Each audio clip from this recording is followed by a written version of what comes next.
Good morning, good afternoon, and good evening to all our viewers around the world who have tuned in today. Thank you for joining us for the special edition of South Sudan Women's Intellectual Forum. Today, we are very honored to have a very special person join our show and share with us her own perspectives on a number of issues. Our topic of discussion for today is on peace, women, and security. And I am honored to host Madam Honorable Angelina Teny, who is the current Minister of Defense for the Republic of South Sudan. Before I go forward with our show, I think it's good to give a brief introduction on who Madam Angelina is and her previous portfolio prior to what she currently holds. Honorable Angelina Teny is a South Sudanese politician who started out first as the State Minister of Energy and Mining in the Khartoum-based Government of National Unity between 2005 and 2010. She is chairperson of Strategic Defense and Security Review Board, SDSRB, which is a security mechanism within the RARCSS, and is tasked to make security reforms in the country. She's a member of the National Transitional Committee, which is also tasked with the implementation of the peace agreement. Currently, Madam Angelina is the Minister of Defense and Veteran Affairs in the Artigonu, Republic of South Sudan. Honorable Madam Angelina, you're most welcome to our show today. Thank you very much, and I'm really grateful that you have given me this opportunity. I will move. Thank you. Thank you. Now I will move on straight to our questions because we have a lot that we would like to hear from you. And there are many areas that we would be touching on. Like I mentioned earlier, our topic is on women, peace, and security. First of all, my first questions will be related to the mandate of the Ministry of Defense and Veteran Affairs. Can you please kindly educate us on the structure of the Ministry of Defense and Veteran Affairs? And also, as the current minister, how successful have you been in carrying out your mandate in realizing the vision of having a professional South Sudan People's Defense Force? Over to you. Thank you very much. This is the first time I get a question, asking me about the Ministry of Defense. It's usually about peace agreement and its implementation. The Ministry of Defense, our Ministry of Defense started as a Ministry of SPLA Affairs, because at the time when this ministry was established, we were just a sub-nation. So there was a lot of debates whether we should have a ministry and so on. It was finally decided, I think it was 2006, that we do need to have a ministry to deal with our military affairs, since we have a formidable army, and also an army that needs to be transformed from a guerrilla army into a conventional professional army. So it was decided then to be called the Ministry of SPLA Affairs. Why I'm giving that introduction, this is important because then it will give you a little bit of an insight of why the structure is the way it is. It started off as that, but before having the ministry, we had the army, which was being headed by a chief of defense forces, used to be called the chief of staff of the SPLA. So when the ministry was established, the ministry had about 4 directorates. And then, so the ministry is set up in such a way that, you have the army. The army has this very clear mandate. The mandate of our armed forces, as per our constitution and as per our axis, is the defense of the Republic of South Sudan, its territorial integrity, the dignity of its people, and the protection of the constitution. Very clear mandate. In order for the army to be able to deliver in its mandate, a ministry had to be established. And the ministry is to ensure that the defense is well equipped, is well trained, is professional in order for it to be able to deliver it in its mandate. And defense is not the same as security. Sometimes it is mixed. And that is why it's important when I say is responsible for the defense of the territorial integrity of the Republic of South Sudan. And this is also in connection with the fact that we as a nation, we have been only fighting ourselves. So sometimes we misunderstand that this army is here to protect the government of the day, to protect this, to protect that. No. If we understood that mandate of the army, internal strife and internal conflict, you would not find an army getting involved in, because their mandate is clearly spelled out. The territorial integrity of the Republic of South Sudan and the defense of the Constitution, not the defense of a government of the day. And sometimes this is mixed. When I say this, sometimes people raise eyebrows that, you're being against the government. But government comes, government goes, and the Republic remains, and the people remain, and the Constitution organizes us, all of us.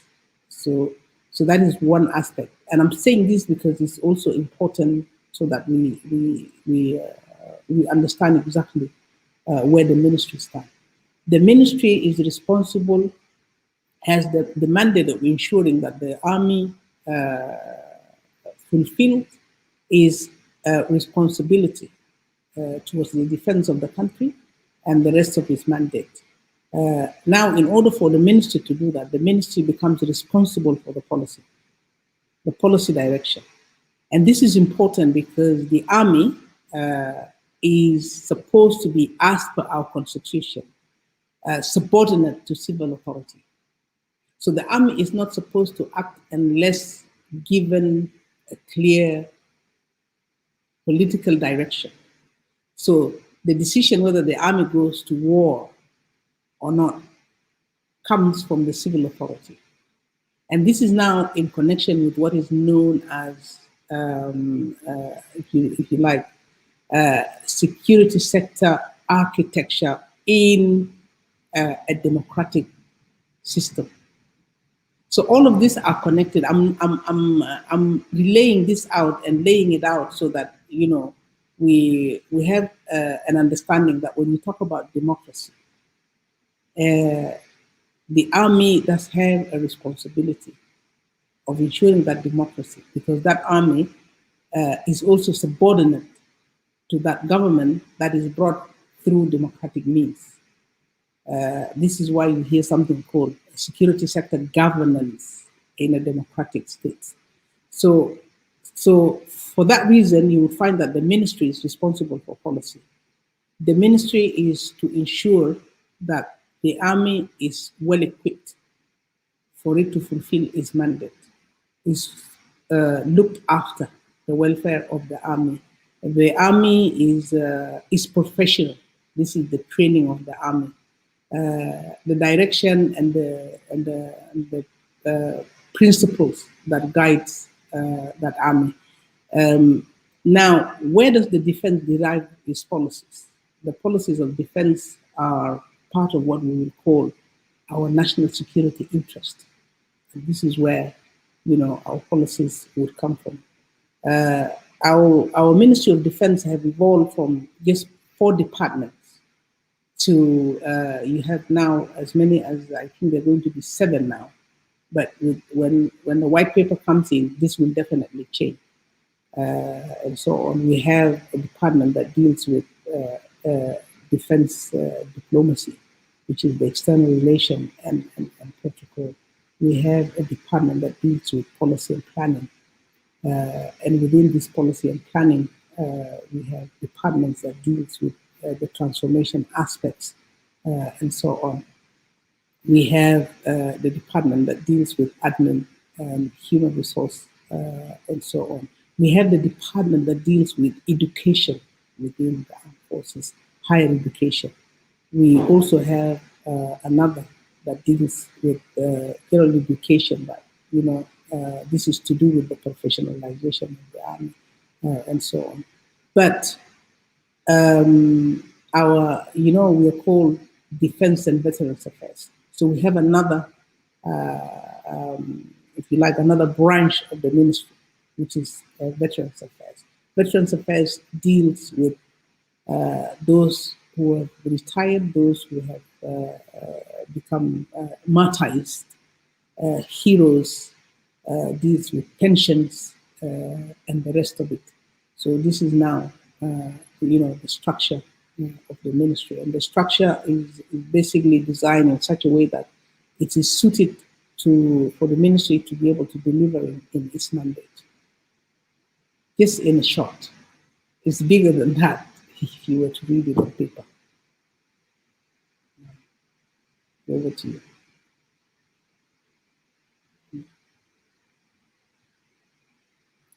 I'm not hearing you. You're on mute. Thank you. I was on mute.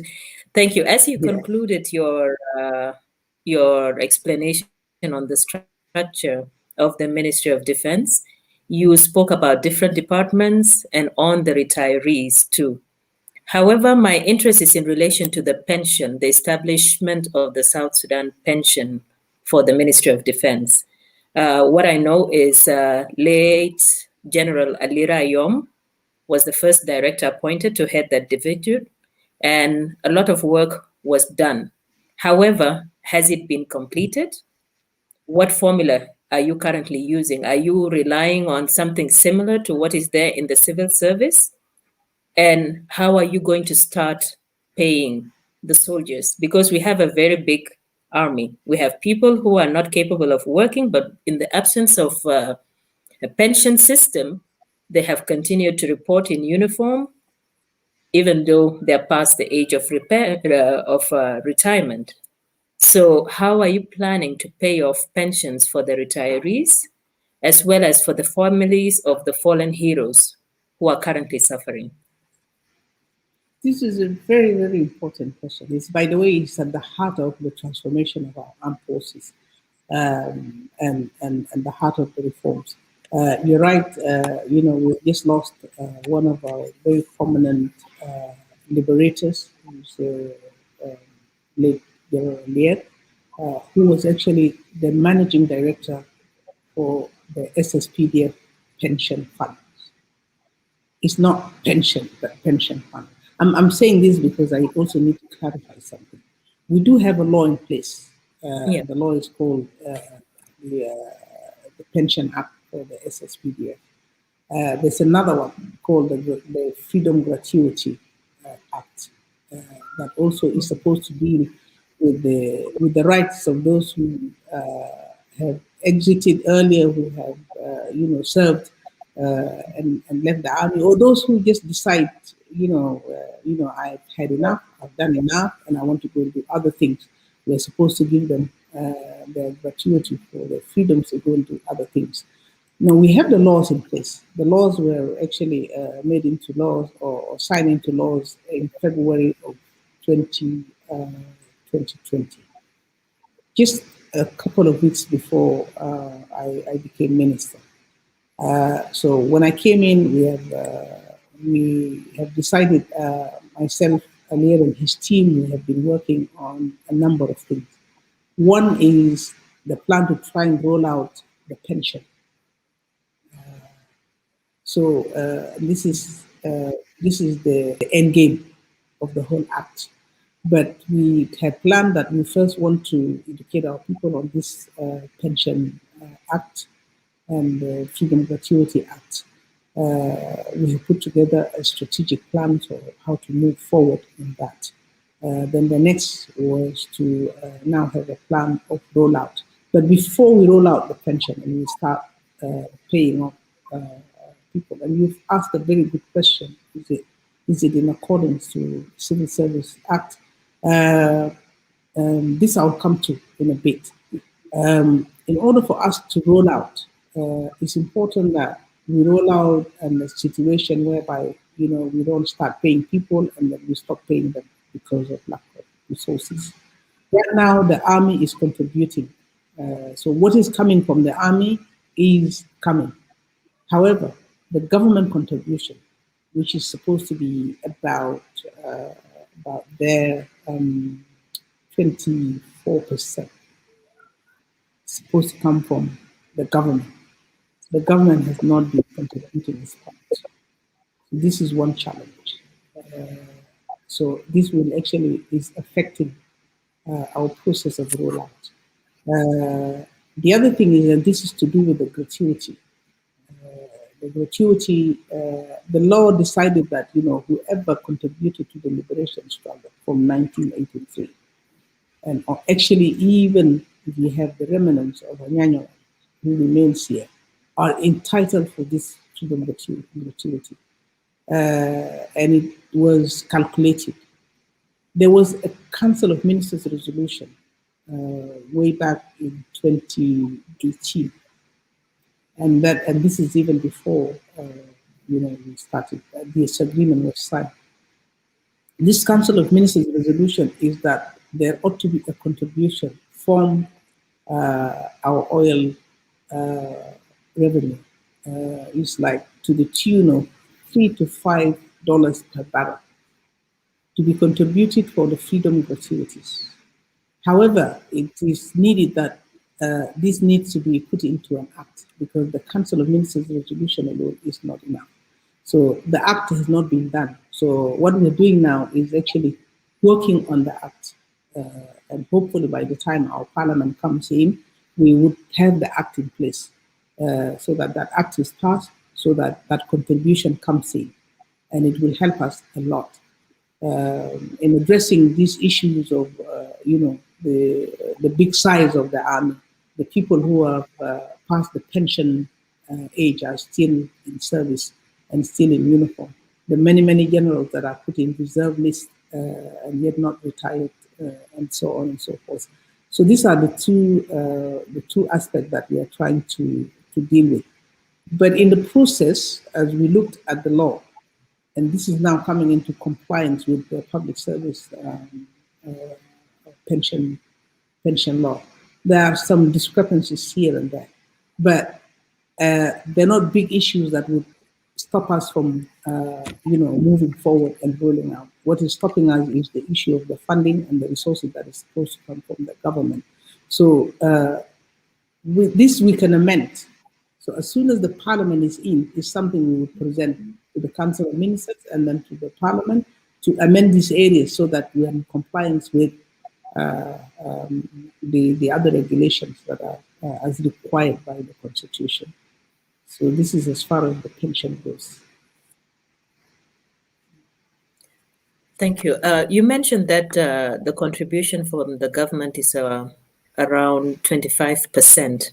And I would assume that is 25% of gross salary, which the soldiers are supposed to get every month. Now, when we look at the current pay, some soldiers are getting about £1,000, sorry, or maybe 1,500. When you look at that contribution, which would be maybe 25% of 1,000 or 1,500, what benefit would it be for somebody who has sacrificed their lives and and sacrificed a lot for this country to be paid that small amount? Have you factored in some aspects that inflation renders that amount almost useless? What other measures have been put in place to ensure that they get paid commensurate with current market rates? Yeah, really asking the right question. I'm very happy somebody is taking time to ask these things because we're struggling with them. Actually, the 24%, the army is already contributing, and it comes from their salaries, and that is, I think, is about 5%. It was reduced to 5%. The 24% come direct from the government and not from the salary of the soldiers. And even what the soldiers are contributing from their salary is quite a lot, given the fact that they're receiving a soldier is only receiving 1,400 300, which is what, around what, $3, something like that, Yeah. per month. Is a challenge, and that's why I spoke earlier about the welfare and the well-being of the members of our armed forces, men and women in uniform. Um, so, but still, the government has not yet paid its part. The army, despite the fact that they're receiving very very little salaries, whenever the salary comes, that is of course deducted, and it goes directly into the pension fund. The challenge we have is that that money, as we keep it in the chest and we are not rolling out the pension fund, continues to lose value because this deduction started way way back, even before the crisis of 2013. But this, at the time, the 1,200 in value is not the same as 1,200 as we speak today. So we have that challenge. So we're working by way of seeing how we can actually turn this money into convertible currency so that it doesn't lose its value. So we're looking at many, many avenues. And so on. I wouldn't want to go into them here. Many things are in the pipeline to ensure that whatever the soldier contributes must be turned into a convertible currency whereby it retains its value. And this is important. As per the salary structure, there has been a discussion on this salary structure because I think our salary structure has not been reviewed since 2005, since we started. And at the time when we started, the value of our pound was like 1 to 2.9 in terms of dollars. So when a soldier gets 1,200 or 1,400, it was quite a sizable amount. More than most neighboring countries. Now we're a member of East African Community, and the East African Community have their own salary structures. For example, a Kenyan soldier receives something in the region of about 35 to 40,000 Kenyan shillings. That is over 300 US dollars. And the East African community in the charter that we have signed requires that we standardize at least our army. We have a number of joint activities, so we have to.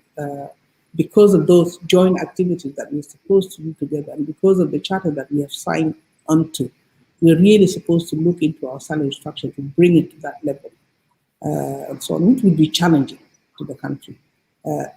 However, we might not achieve that one, but there is already a process that is in the Council of Ministers being discussed,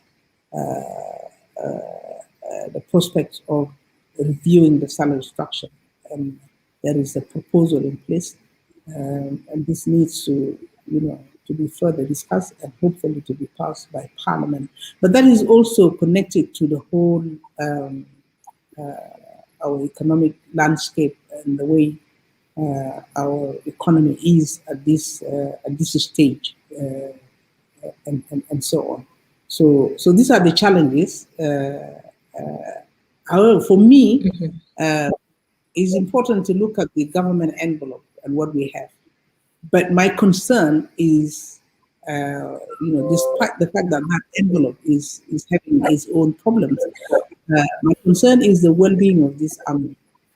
If you want them to deliver in their mandate, we also must fulfill our obligation towards them, which means we must provide adequate sources by way of access to education for their families, access to education for themselves, access to healthcare, and decent shelter. And these are things that we're working on. They will come out as part of the white paper when we finish with the work of the SDSR, when we deliver in in the outputs that we're We have talked. supposed to deliver, which will become. Thank you. We've talked at length about pension, about adjustment of salaries to at least reflect current realities on the ground. But a major complaint, and that has come in a lot of questions that our audience are asking, is that even the little is not getting paid. Our soldiers have gone for 8 months without getting their salaries. What is your take on that? Why is it taking so long for them to be paid the little that they deserve? Hmm. Yeah, this is also another important question, because you cannot work and you don't get paid. It's not right. It's not fair. And especially if you're asked to die when the time comes. If you were to ask to go and defend this country at any point in time, they are ready to lay down their lives. So the least we can do is to ensure that the salary is received. It has been a challenge. However, there's a bit of improvement, because now this was also discussed at length in the Council of Ministers. And personally, as the Minister of Defense, I put the case very, very, very strongly that, what, we expect from our armed forces, and not only our armed forces, all men and women in uniform, whether they're in police or they're in the correctional services or wildlife, um, we expect from them to deliver. The least we do is we should fulfill our obligation as the government. So whatever little that we owe them should really go to them on a monthly basis. So, and there is a unanimity there in the Council of Ministers that yes, salaries need to be paid. And this is why you see a little bit of improvement since, let's say, since the last few months. They have been receiving at least, a month. There's a decision that starting from this January, they should receive at least a monthly salary, and the rest are treated as arrears to be paid. For example, this month, they received 2 months, which is 1 month of January plus 1 month arrears, and hopefully they will get a second month arrears. So what the government has done is actually to commit the non-oil revenue that have been collected for the payment of salaries, instead of just always depending on this oil and so on and so forth. So as soon as the collections are done on the non-oil revenues, now this is committed to the payment of salaries. So we understand it's hard and it's tough, and especially for somebody like me, you sit here and you talk about we want to do this, we want to do that, and in the meantime, they're not able to make ends meet, and so on. So the matter is quite urgent. Thank you. Talking of salaries still, there have been a lot of complaints that aside from the fact that not everybody gets their salary, we have a chronic situation where we have ghost workers within the army. I'm not sure what is the current number of soldiers that we have in and how sure are you that the people who are actually the soldiers are getting paid and that their money is not going to other places? Within the civil service, we at least have the South Sudan electronic payroll um, system, which ensures that the people who get paid are those who are reported by the institutions on a monthly basis, and then their payments are now made through their bank accounts, especially for state capitals and in Juba. Within the army, do you have any electronic payment system in place? And how sure are you that the soldiers get their money? Because what has been talked about it is that most of the money does not go to the right people who deserve it. Okay. Um, yeah, the issue of parade has been an issue. You have a parade, you are told that maybe the army is about 300,000, and you probably don't have that number in reality and physically. Um, there has been an introduction of what is called the biometrics, registration in biometrics, which should lead eventually to the electronic payrolls that we're talking about. But because of the lack of infrastructures, it's very difficult for you to say that every soldier receives their salary via a bank account. It becomes very, very difficult because the deployment, some of the deployments are in areas where you don't have such infrastructures and so on. But that doesn't prevent having a proper biometric system whereby when a soldier comes to receive his or her salary, it should be verifiable just for purposes of accountability. This now will happen with the new unification of the forces, because as you deploy the new forces now, the agreement says that every person in uniform must actually go through the process of unification. Um, and we what will happen is that as soon as you graduate those who are in training centers and you deploy them, in the process of deployment, you must first register them biometrics. And this is the payment sheet. This is what you would use for payment. So it will allow us to now account for every person and so on, because now it's very, very, very difficult. In as much as people are trying to develop this here, that here. Honestly, we will only be able to address the issue of the parade once we graduate the last person in organized forces, once they've gone through the unification. That would really help us. In the meantime, you would still have those issues and so on and so forth. Talking on the issue of our soldiers who are currently undergoing trainment at the training centers, we have heard that most of the trainees have deserted the training centers. What can you tell us about it? And when do you intend to graduate the joint forces so that they can now be part of the army officially after having been trained? Are there any trainees left in the training centers? Yes, there are trainees. Yes, some trainees have also left the training centers because of some challenges, logistical challenges, issues of food here and there, because these trainees have been in these training centers since December of 2019, which is a whole year plus maybe 2 months in some cases. This has been really, really a very serious challenge to us in the NTC, to us in the army, to us in all the training, in the mechanism for the implementation of the agreement. But at least in the last week, there has been a meeting between, if you like, the major parties, the principal, the president, first vice president, and the chair of NTC. And they have now taken the first step. We have been given directives last week as mechanism to start sorting out the command structure. And this is in preparation for the unification of the command. Once the command is unified, now the forces will be graduated, because you cannot graduate the forces without unifying the command.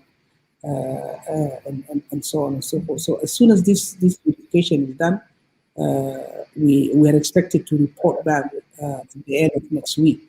At the end of next week, hopefully Friday, we should report back with what we have agreed by way of what the command structure should look like.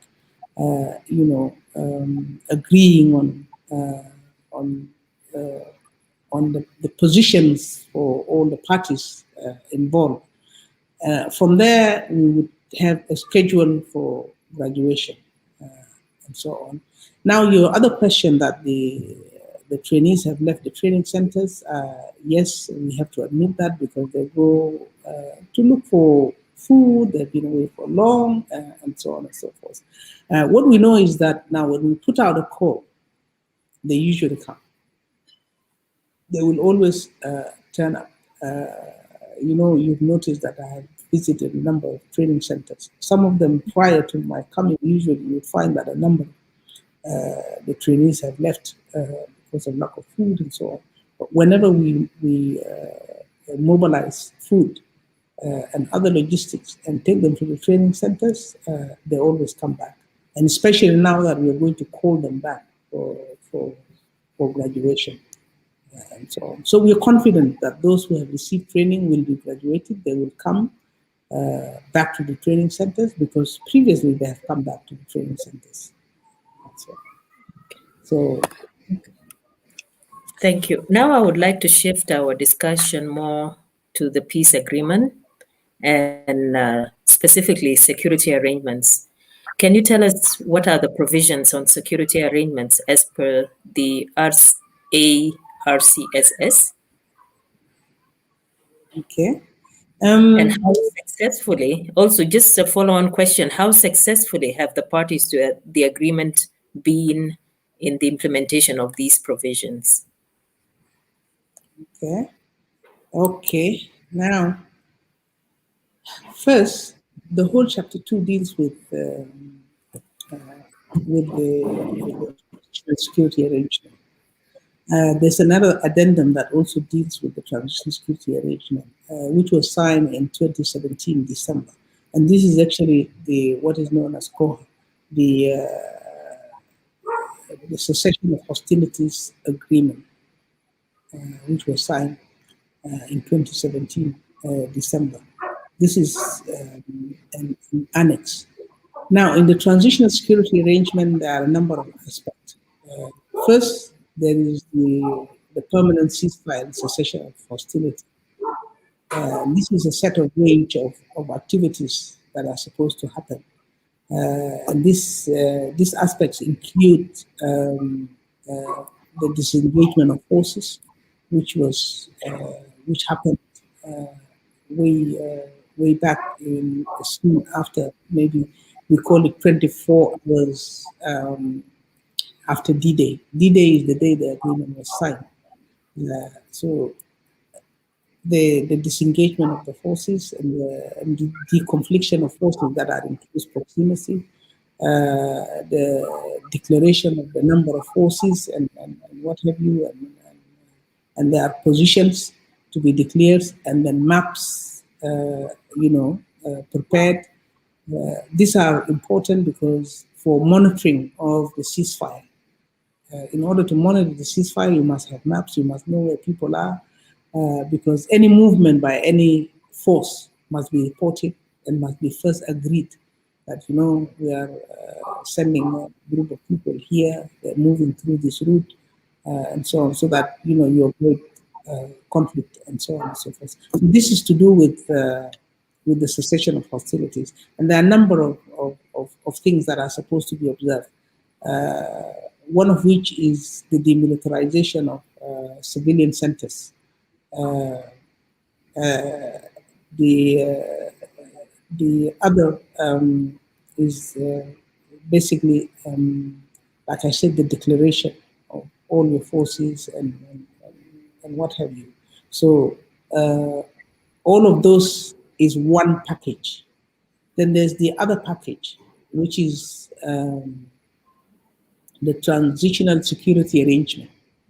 The transitional security arrangement is including the unification of forces,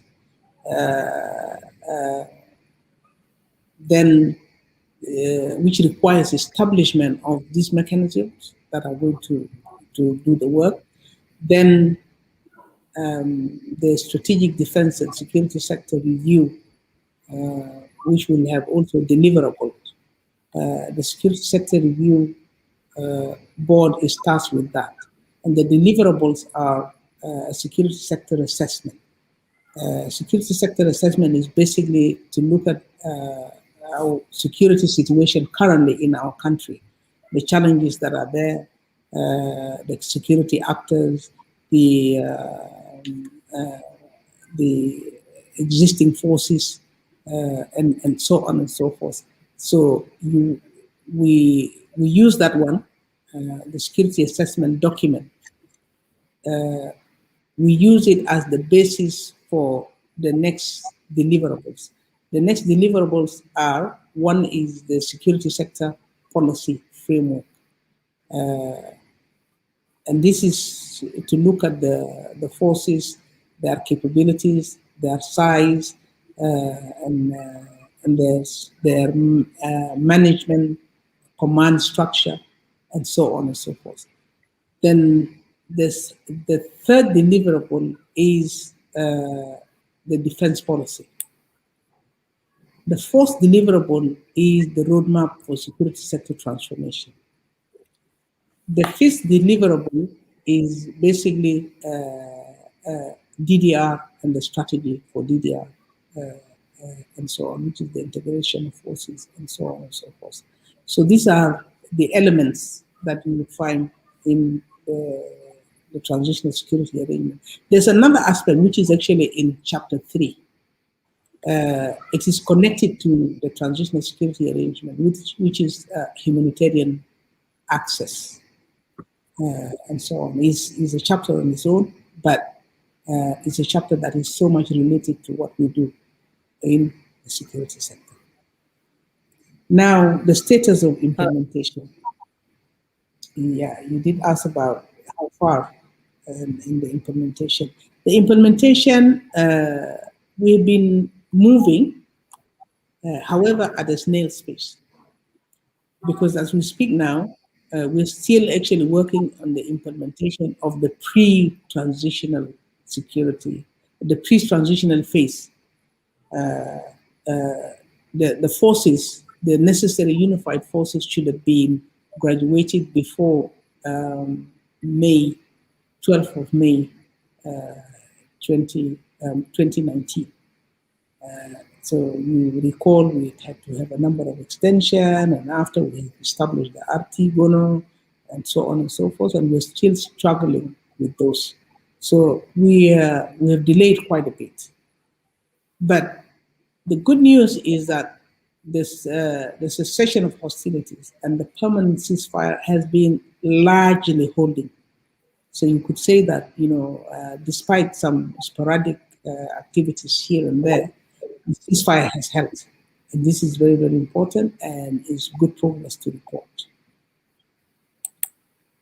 Thank you. Now I would like us to shift our discussion to women, and specifically women in the army and also within the Ministry of Defense. As women, we celebrated your appointment as the first ever female Minister of Defense in the Republic of South Sudan. We all know Ministry of Defense as well as the Army is a predominantly male institution. So my question is, how many women do we currently have in our Army, the SSDF? And what are some of the challenges faced by women who have chosen to work within the organized forces?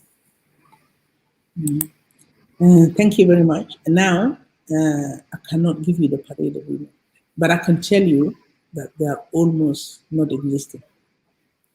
We have very few women, especially at the higher actuaries, and so on and so forth.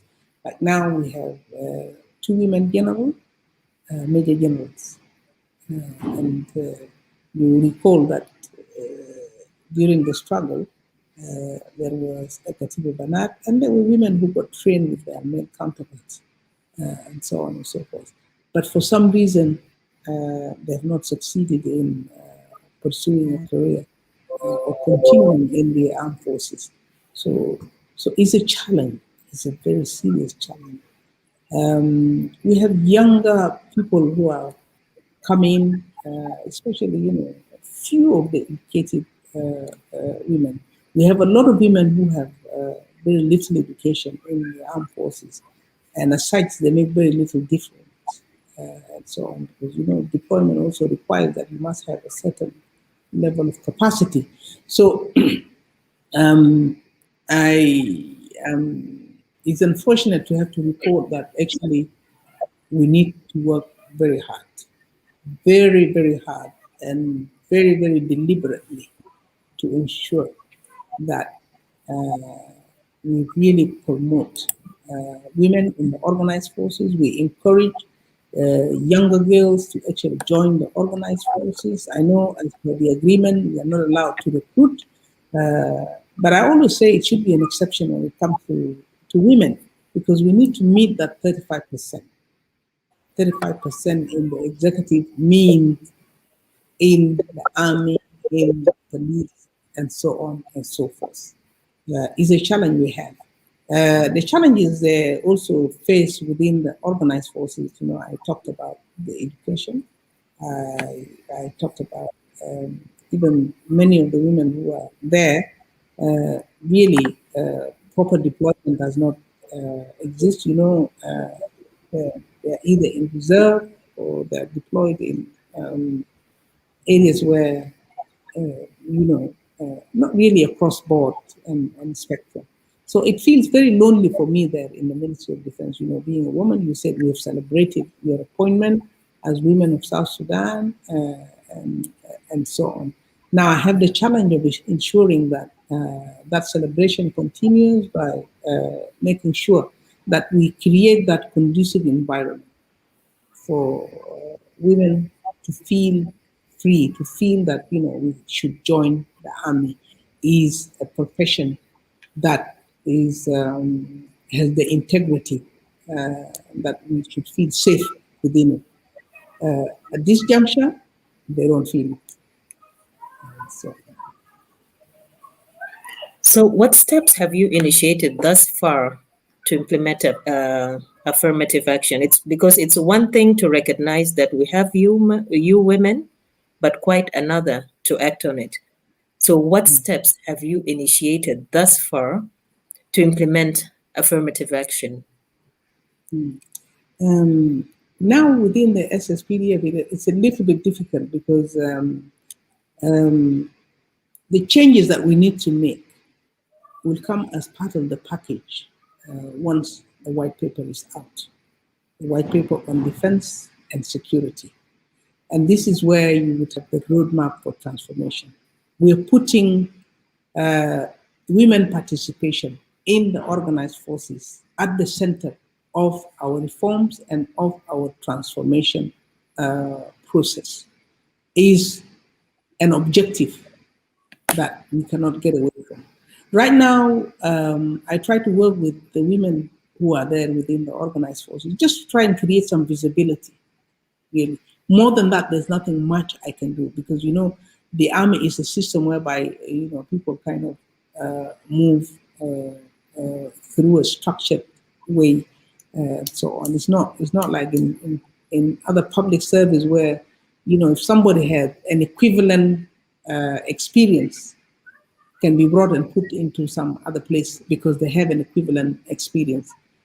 Experience is not enough in the organized forces. You would have to gone through the process of from training and so on and so forth. So this is the challenge. But I want to assure you, comes the white paper and comes the strategy for the transformation of our forces, it will be in the center of it. And we're going to really work very hard to encourage educated women. We're also introducing through that white paper education within the armed forces. That we want to make it compulsory. If you're in the armed forces, you must be given access to learn. To learn. Thank you. You talked earlier about Katiba Banat, and we all know that Katiba Banat represented us women very well during the struggle. In recognition of their role, what has been done by the ministry to reward them for their sacrifices, and how many of them have continued to serve in the army up to today? As a reward for the women, there's nothing I can say. because I can also say that I have not looked at it in that way. Right now, my mandate is very clear as per the agreement, is to ensure the unification. Once the unification is done, then now is the process of reforms and transformation. Within that, there's a lot we can do for the women and, and so on. How many continue to serve?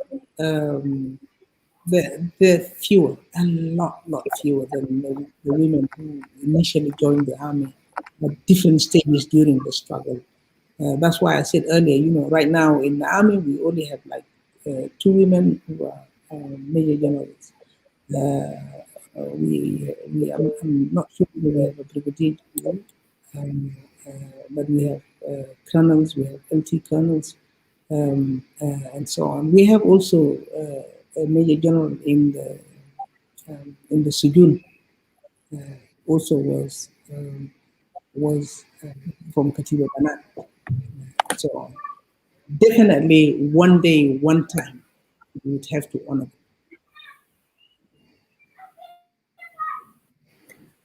Okay. Earlier, you had talked about territorial integrity and protecting the sovereignty of the Ministry of Defense and Veterans Affairs is clearly stated as, and I quote, to preserve, defend, and protect the sovereignty and territorial integrity of South Sudan.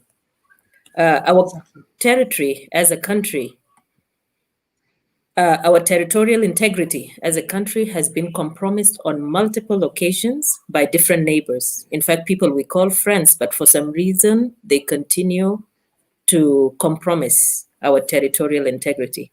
For example, we have the case of Abyei, Kafia Kanji.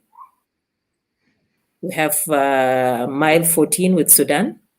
We have the issue of Elemi Triangle dispute with Kenya. And most recently, we've had incursion into our territories by UPDF forces from Uganda. Okay. As a nation, Yes. we have continued to lose thousands of people fighting among themselves as South Sudanese. And my Mm. question is, why aren't we as citizens hearing anything being done about these violations by our government? The citizens are outraged, but we have seen little or almost no response from our government. So why is Mm. nothing being done about living up to the mission of the Ministry of Defense, which is to protect the territorial sovereignty of our country? Mm. Yes. This is a question for defense, but yet a question for a whole government policy. And this is very, very crucial. I'll try to take them one by one. BA is an area where you cannot say that this is an encroaching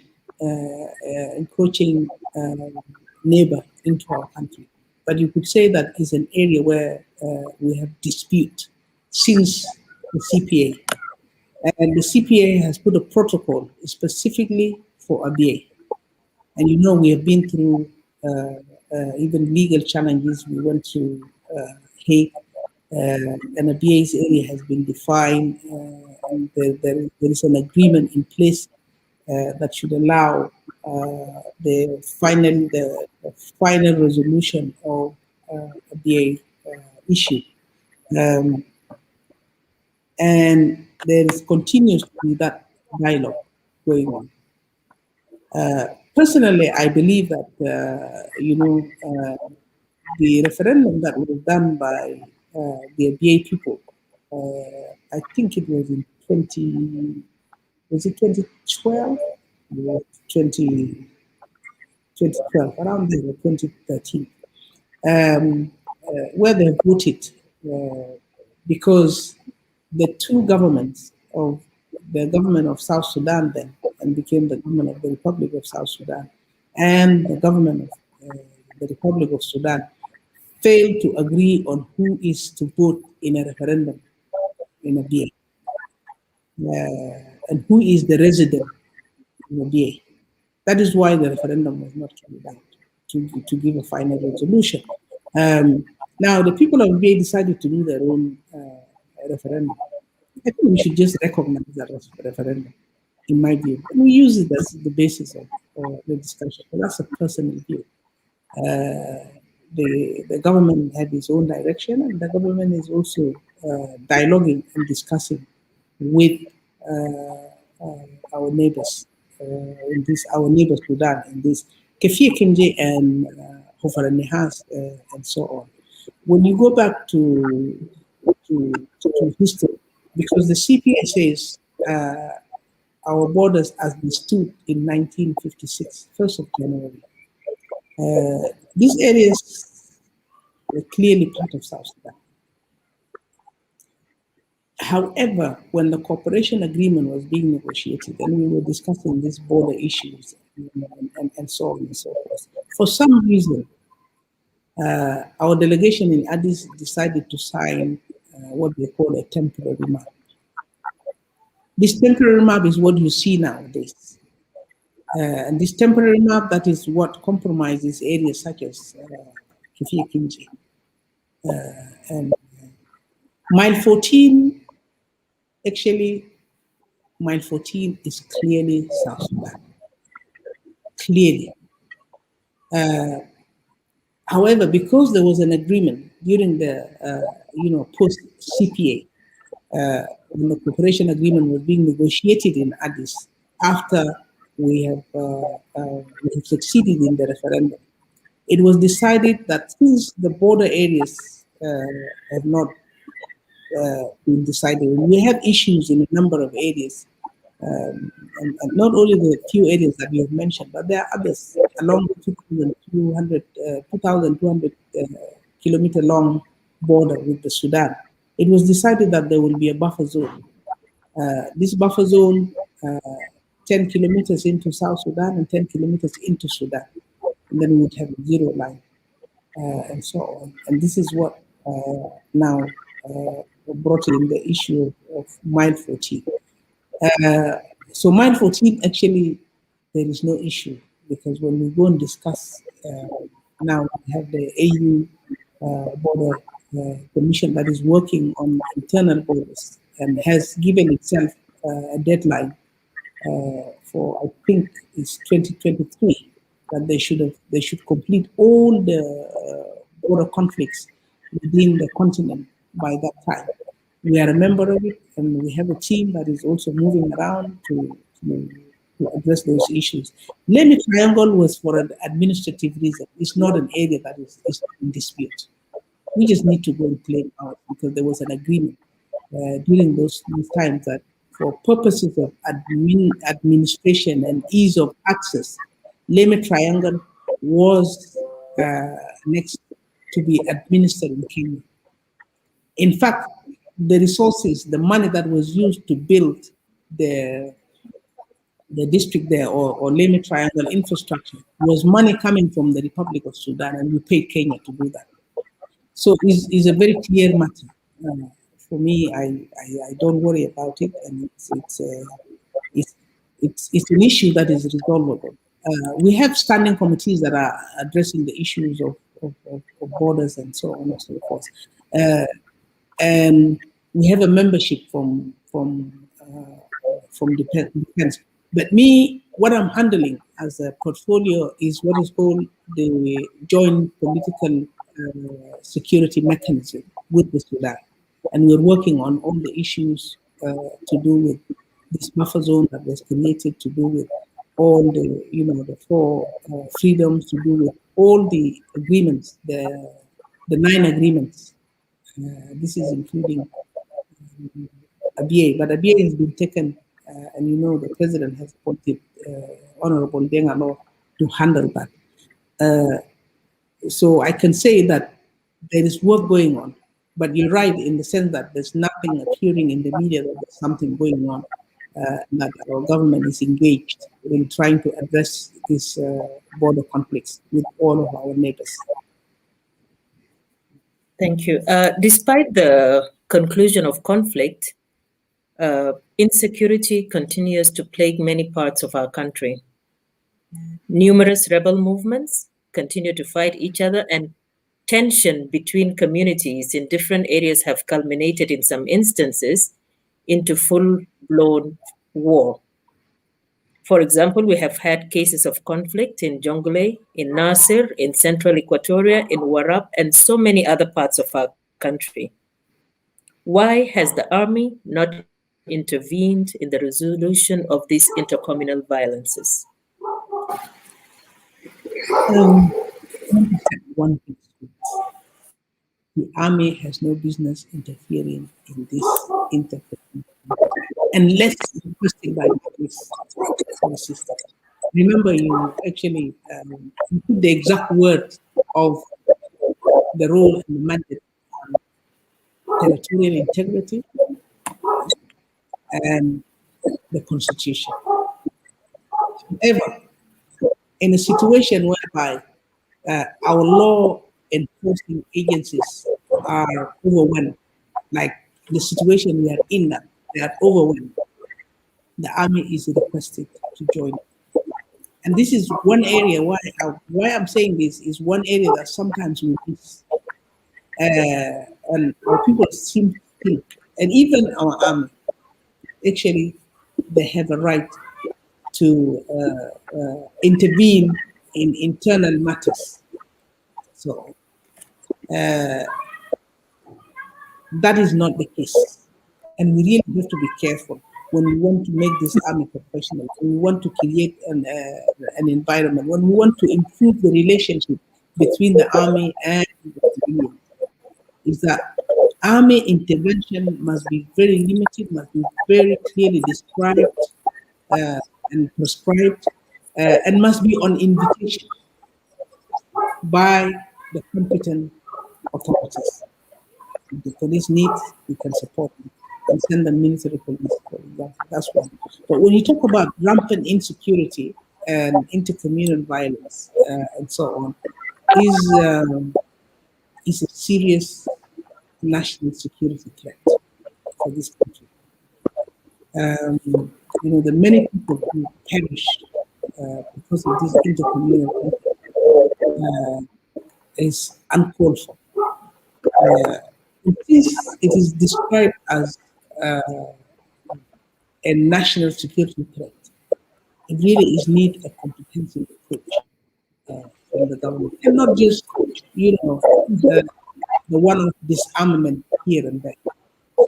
Disarming civil population in the environment we are in can easily become counterproductive. We have seen it in Warab and so on. So that is why the approach should be different. The approach should be one of ensuring that we build trust between the organized forces and the civil population. One way is, as soon as we graduate the unified forces, I think this would be this would create a lot of confidence. Maybe not full confidence, but it will create some confidence. Confident in the sense that this unified force is a unified force that everybody sees themselves in. Second, um, second, this this unified force now will go in with a new mandate and a new fresh look things and so on. Our civilian might begin to now deal with them differently. One of the things we've been doing with this unified force is really to drill into them, the understanding of their roles, their functioning, the international humanitarian laws, and so on and so forth. And the hope is that they should have an improved relationship with the public. The other is that we need to have, as a government, a policy direction, and so on. And this policy direction, I would say again, can only come in the white paper for disarmament or for addressing issues of community conflict. One of the things we've been discussing is basically community security and community policing. and so on.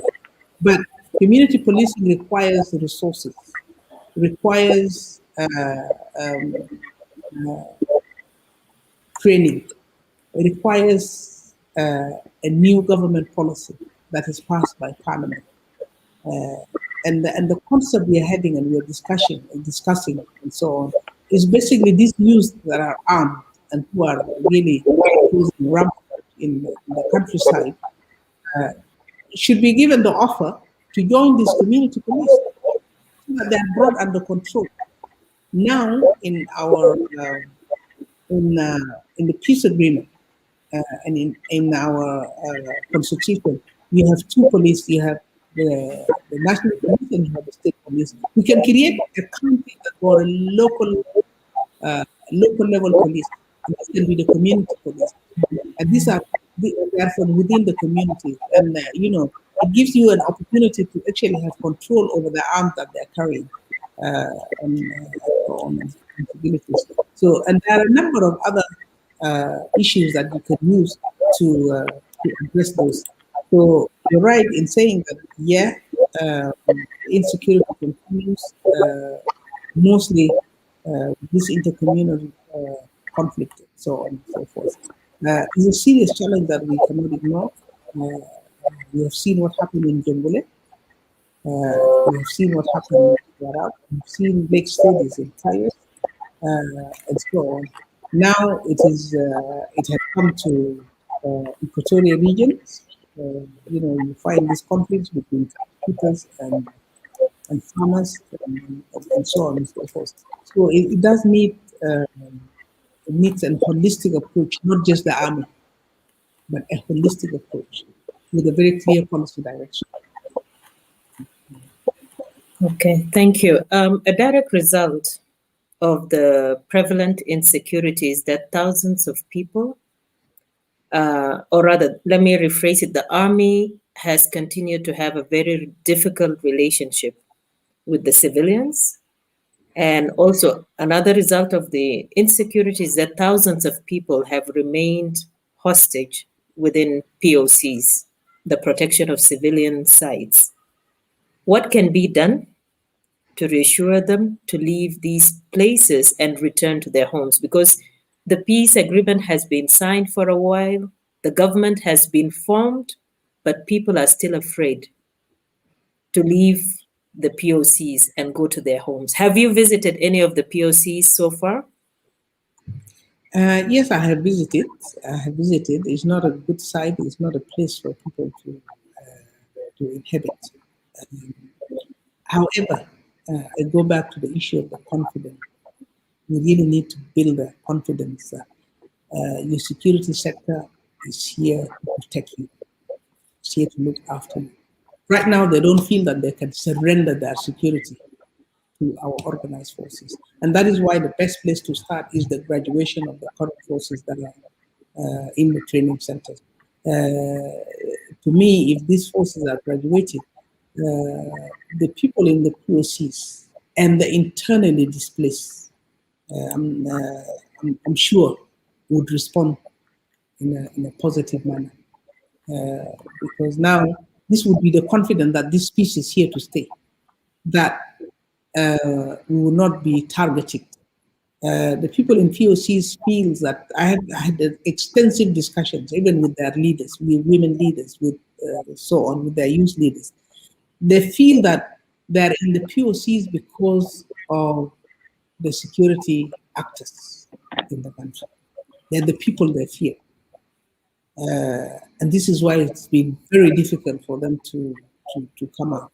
And that is why I'm saying, if you graduate the unified forces now, we have the basis to tell them, you know what, we have a unified force. Really, it's not the same force that was in charge during the civil war and so on. Now we have another issue that is really, really compounding this, and these are the floods. So the floods have actually contributed so much into displacement and so on and so forth.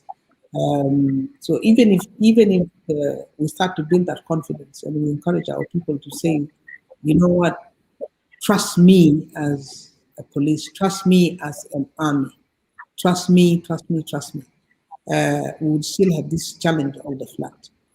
The other challenge is that many people's homes were occupied during this war and so on. And really, really, now in Bill Farm, I'm always receiving complaints, people bringing their requests, asking to say, our my neighborhood or my house or 10 of us, our houses have been occupied by SSPDF members. Can you please evacuate them and so on and so forth. We're working with those slowly, slowly. There is a resolution of the Council of Ministers requesting every person who is occupying somebody else's home to evacuate it immediately. And we're implementing that in the SSPDF, although with some challenges, because also the person who have occupied, sometimes they have families, sometimes they have nowhere to go. That doesn't give them the right to continue to occupy somebody else's house. But we need to recognize that they do have needs as well as citizens of the country. So these are the paradox and the kinds of challenges that we're dealing with. Okay. Of interest to me now is on the widows and orphans. What is the relation of Ministry of Defense and Woodlands?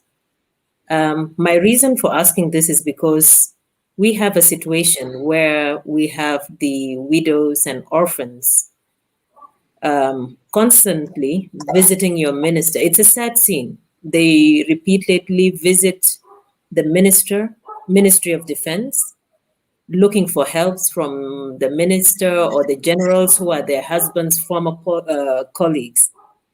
Are there any welfare programs that you have instituted within the Ministry of Defense to help support this disadvantaged group?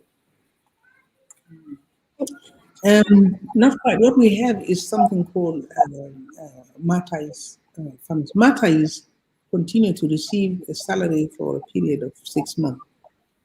And this is just about it.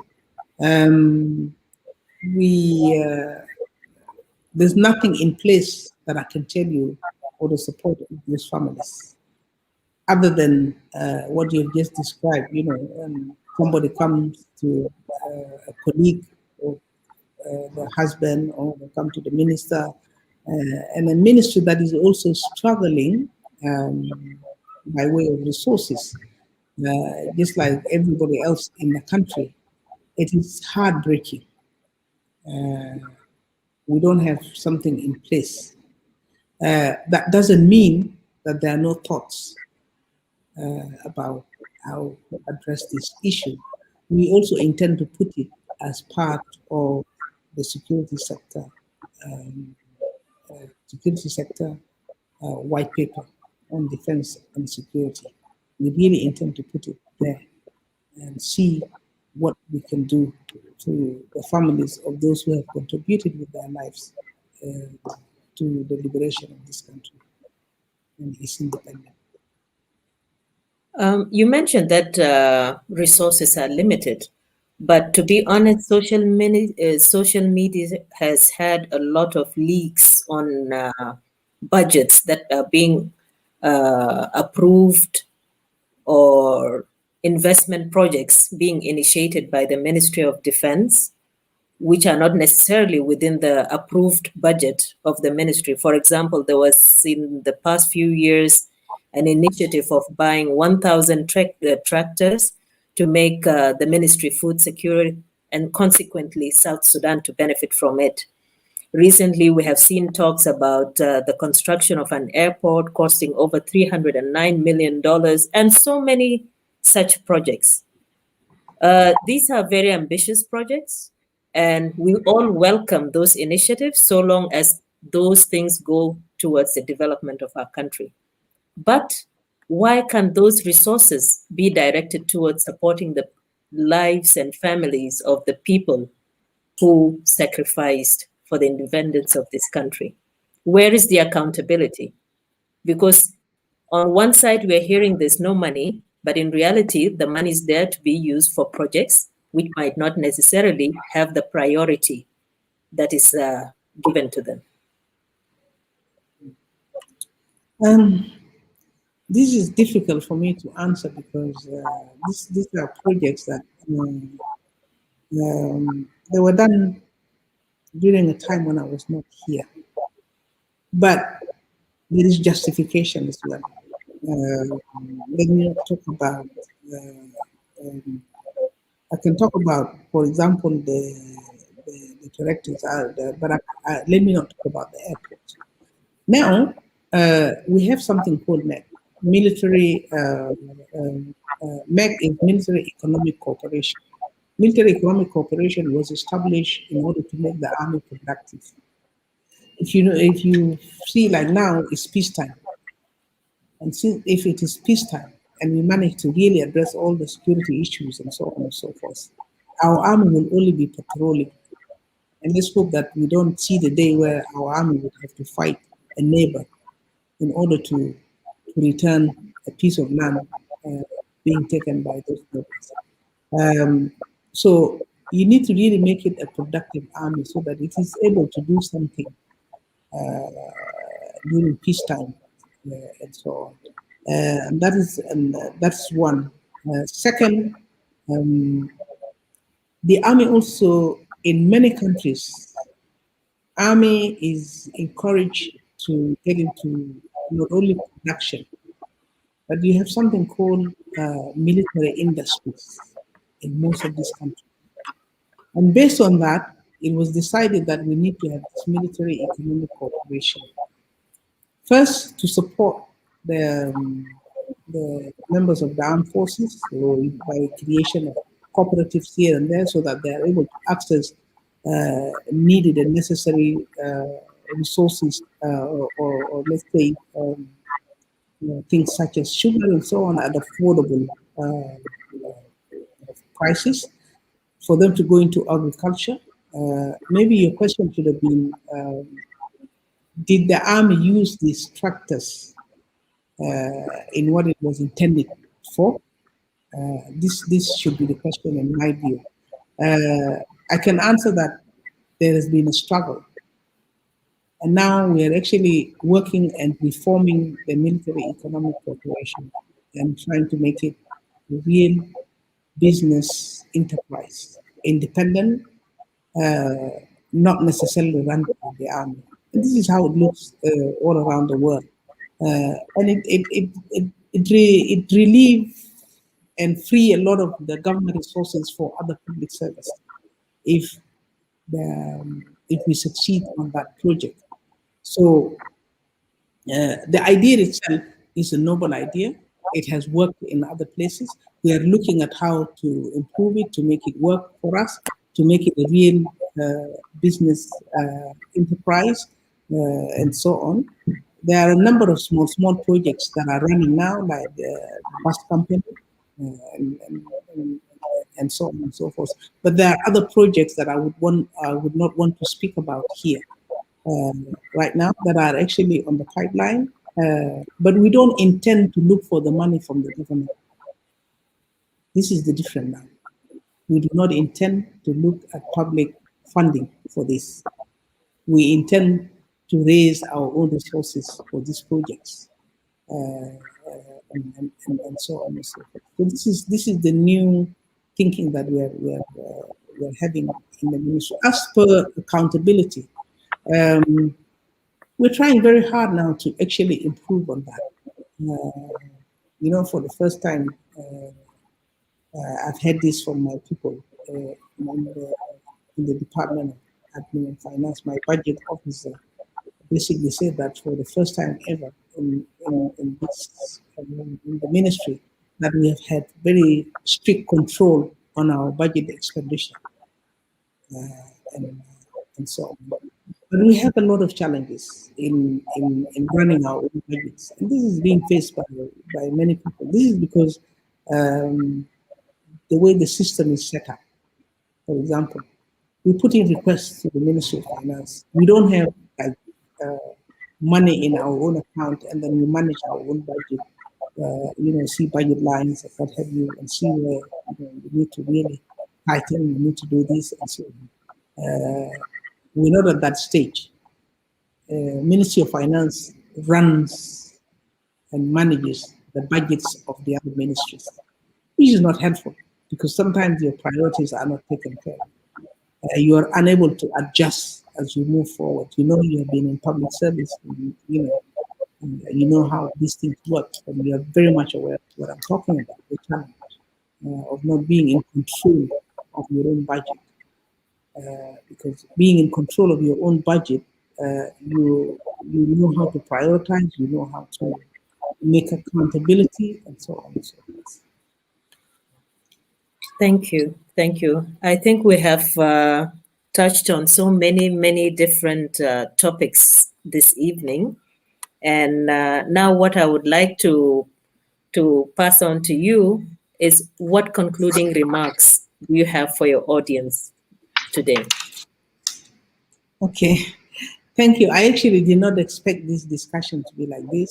I think it has been one of the most fruitful discussions I've ever had because the questions are very practical and it's talking about our realities in the defense sector and the Ministry of Defense, our challenges, our system and our structures. And it's important for the public to know that. And for whoever has been viewing us, I really appreciate this.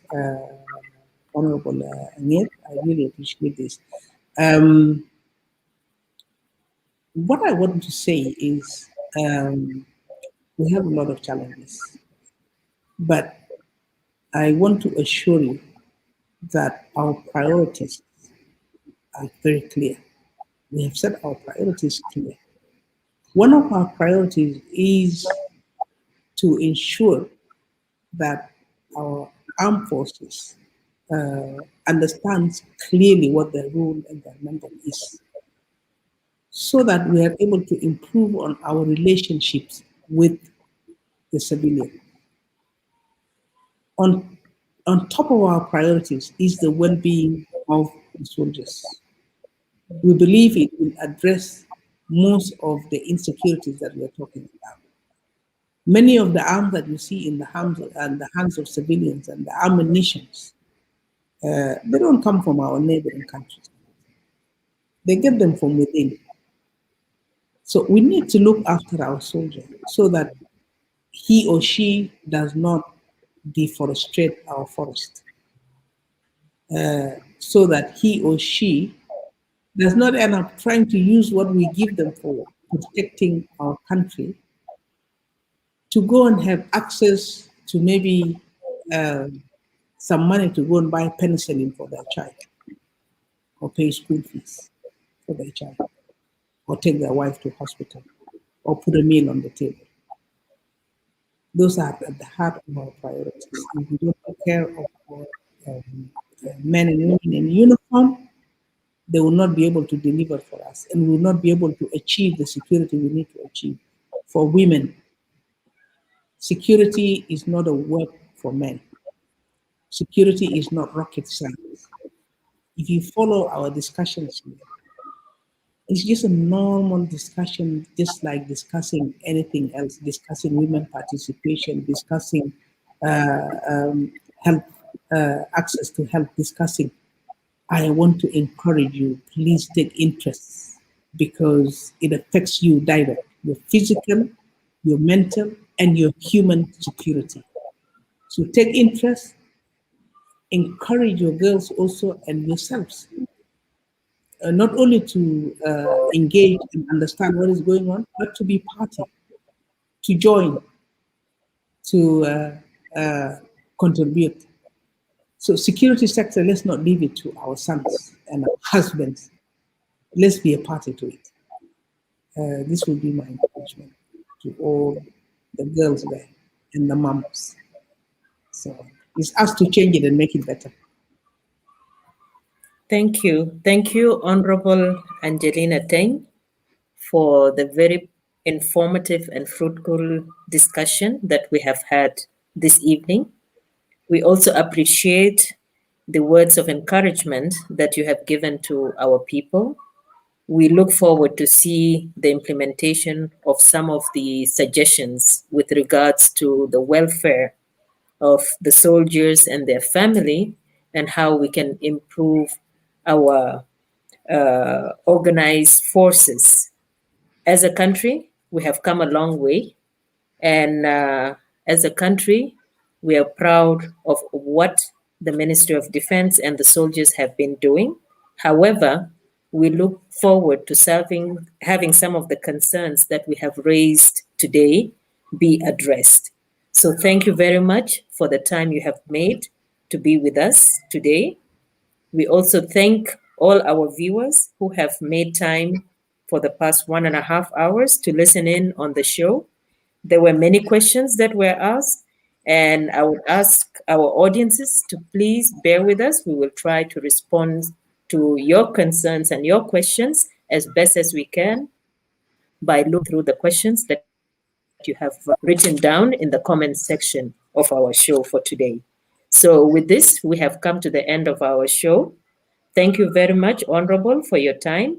And I would like to wish all our audiences good morning, good afternoon. Until next time, And good evening. goodbye.